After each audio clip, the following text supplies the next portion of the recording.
ಸ್ನೇಹಿತರೆ ಎಲ್ಲರಿಗೂ ನಮಸ್ಕಾರ. ಇದೊಂದು ಹೊಸ ಪ್ರೊಫೈಲ್ ಮತ್ತು ಒಂದು ಹೊಸ ಕತೆ ಜೊತೆ ನಿಮ್ಮ ಮುಂದೆ ಬಂದಿದ್ದೀನಿ ಸ್ನೇಹಿತರೆ. ಆದಷ್ಟು ವಿಡಿಯೋವನ್ನು ಪೂರ್ತಿಯಾಗಿ ನೋಡಿ, ಇವರ ಪೂರ್ತಿ ವಿವರಣೆ ನಿಮಗೆ ಗೊತ್ತಾಗುತ್ತೆ ಅಂತ ಹೇಳ್ತೀನಿ ಸ್ನೇಹಿತರೆ. ಹೆಸರು ದೀಪಾ ಎಂ, ವಯಸ್ಸು 32 ವರ್ಷ, ಸ್ಥಳ ಬೆಂಗಳೂರು ಔಟರ್ ಏರಿಯಾ, ಶಿಕ್ಷಣ PUC, ಉದ್ಯೋಗ ಮನೆ ಕೆಲಸ, ಹೊಲಿಗೆ ಕೆಲಸ ಅಂತ ಹೇಳಿದ್ದಾರೆ. ಆದಾಯ 5,000 to 6,000 ಒಂದು ದಿನಕ್ಕೆ ಅಂತ ಹೇಳಿದ್ದಾರೆ ಸ್ನೇಹಿತರೆ. ವೈವಾಹಿಕ ಸ್ಥಿತಿ ವಿಚ್ಛೇದಿತ ಅಂತ ಹೇಳಿದ್ದಾರೆ. ಸೆಕೆಂಡ್ ಮ್ಯಾರೇಜ್, ಮಕ್ಕಳಿಲ್ಲ ಅಂಥೇಳಿ ತಿಳಿಸಿದ್ದಾರೆ ಸ್ನೇಹಿತರೆ. ಇವರ ಕುಟುಂಬದ ಬಗ್ಗೆ ಮತ್ತು ಇವರ ಜೀವನ ನಡೆದಂಥ ಘಟನೆಯ ಬಗ್ಗೆ ಕೂಡ ನಿಮಗೆ ಹೇಳ್ತಾ ಹೋಗ್ತೀನಿ. ದಯವಿಟ್ಟು ವಿಡಿಯೋನ ಪೂರ್ತಿಯಾಗಿ ನೋಡಿದರೆ ಮಾತ್ರ ನಿಮಗೆ ಅರ್ಥ ಆಗುತ್ತೆ ಅಂತ ಹೇಳ್ತೀನಿ ಸ್ನೇಹಿತರೆ. ಕುಟುಂಬ: ತಾಯಿ ಮನೆ ಕೆಲಸ, ಒಬ್ಬ ತಮ್ಮ ITI ವಿದ್ಯಾರ್ಥಿ, ಸ್ವಭಾವ ಶಾಂತಿ, ಜವಾಬ್ದಾರಿ, ಹೋರಾಟ ಮನಸ್ಸು ಅಂತ ಹೇಳಿದ್ದಾರೆ.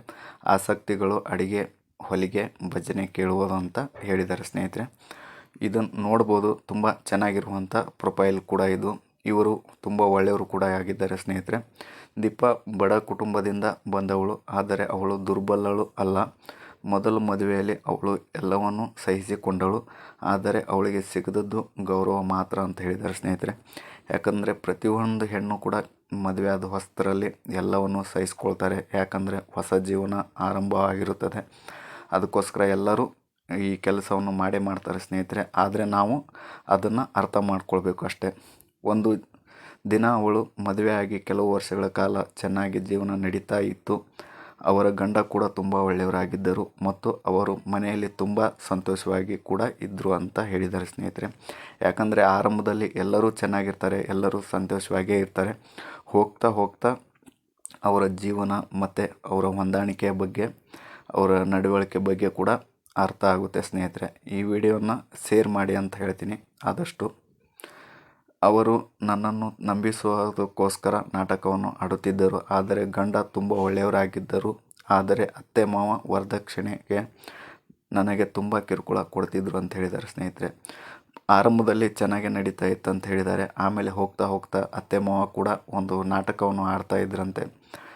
ವರದಕ್ಷಿಣೆಗೋಸ್ಕರ ಕಿರುಕುಳ ಕೊಡೋದಕ್ಕೆ ಸ್ಟಾರ್ಟ್ ಮಾಡಿದರು ಅಂತ ಹೇಳಿದ್ದಾರೆ ಸ್ನೇಹಿತರೆ. ದಯವಿಟ್ಟು ಯಾರು ಈ ಥರ ತಪ್ಪನ್ನು ಮಾಡಬೇಡಿ ಅಂತ ಹೇಳ್ತೀನಿ. ನಾನು ಅವರ ಕಿರುಕುಳಕ್ಕೆ ಬೇಸತ್ತು ಹೋದೆ. ಯಾಕೆ ಅಂದರೆ ನನ್ನ ತಂದೆ ತಾಯಿ ತುಂಬ ಬಡವರಾಗಿದ್ದರು. ಅವರು ಕೇಳಿರುವಂಥ ವರದಕ್ಷಿಣೆಯನ್ನು ಅವರಿಗೆ ಕೊಟ್ಟಿರಲಿಲ್ಲ. ಆದ್ದರಿಂದ ನನ್ನ ಗಂಡ ಕೂಡ ಅವರ ತಂದೆ ತಾಯಿ ಮಾತು ಕೇಳಲು ಆರಂಭಿಸಿದರು ಅಂತ ಹೇಳಿದ್ದಾರೆ ಸ್ನೇಹಿತರೆ.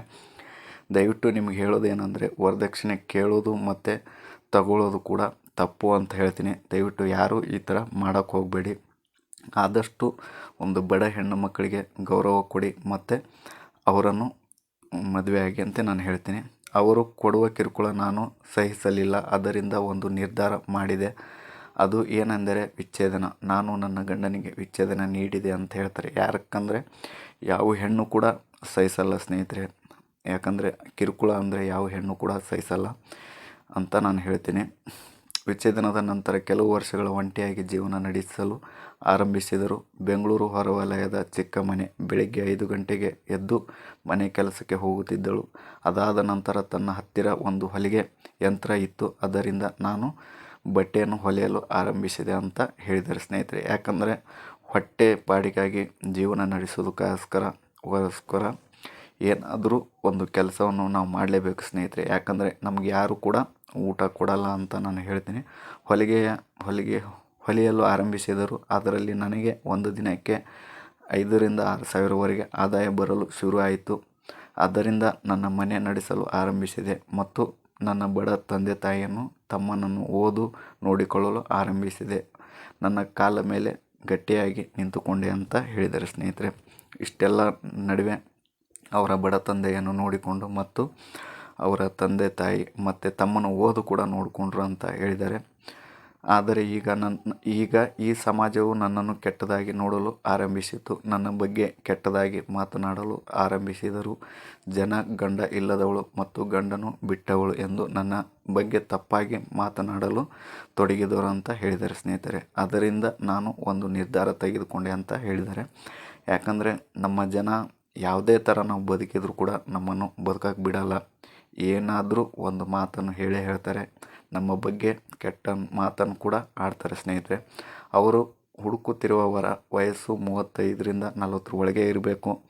ಅವರು ತುಂಬ ಒಳ್ಳೆಯವರಾಗಿರಬೇಕು, ಮದ್ಯಪಾನ ಸೇವನೆ ಮಾಡಬಾರದು, ವರದಕ್ಷಿಣೆ ಕೇಳಬಾರದು, ನನ್ನನ್ನು ಚೆನ್ನಾಗಿ ನೋಡಿಕೊಳ್ಳಬೇಕು, ಜಾತಿ ಯಾವುದಾದ್ರೂ ಪರವಾಗಿಲ್ಲ ಅಂತ ಹೇಳಿದ್ದಾರೆ ಸ್ನೇಹಿತರೆ. ದಯವಿಟ್ಟು ಇನ್ನೂ ಒಂದು ಸಾರಿ ಹೇಳೋದೇನಪ್ಪ ಅಂದರೆ, ವರದಕ್ಷಿಣೆ ಕೇಳೋದಾಗಲಿ ತಗೊಳ್ಳೋದಾಗಲಿ ತಪ್ಪು ಅಂತ ನಾನು ಹೇಳ್ತೀನಿ ಸ್ನೇಹಿತರೆ. ಇದು ಮದುವೆ ಜಾಹೀರಾತು ಅಲ್ಲ, ಇದು ಒಂದು ಸಮಾಜ ಜಾಗೃತಿ ಕತೆ.